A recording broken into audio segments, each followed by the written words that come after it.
Thank you. I'm Greg Haddad. I represent a district in Mansfield, and it includes the major campus of the University of Connecticut. And we're having this press conference here at the University of Connecticut's Hartford campus, and there are representatives from a number of private universities, including President Free.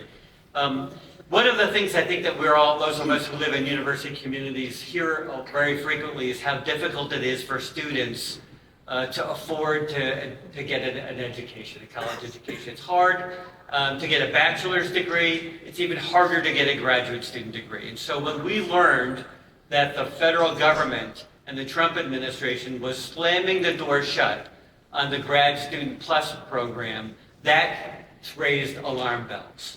There are students who want to get an advanced degree who now don't know how they're going to fund the tuition to get there.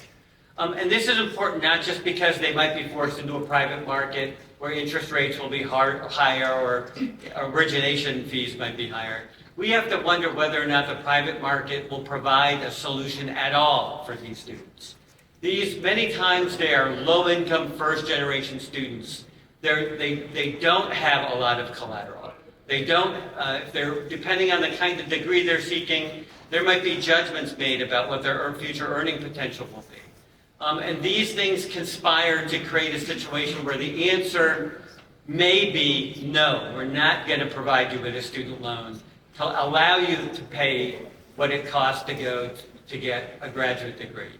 And that leaves too many people on the outside looking in, trying to figure out how they're going to advance their own personal education and to fill the jobs that we know we need to fill here in Connecticut. So Senator Slapp and I we're ready to get to work at our committee,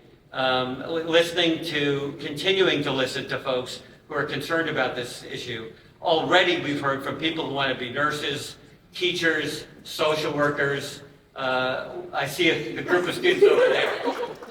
Those are the folks who we have to fight for, and we have to make sure that we are opening up doors to opportunity for them so that they can help us as a state fulfill our workforce needs. And I want to pause for a second and offer a special gratitude to the governor. We can dream the dream in the legislature quite frequently about things that we need to do, but we need an active partner in the executive branch in order to be able to deliver the resources necessary to make the plans work. And so that's the commitment that we've heard now from the governor in his budget address, and hopefully imagine he'll say something about that in a moment. But thank you, Governor, for providing the leadership necessary to make sure that this gets done.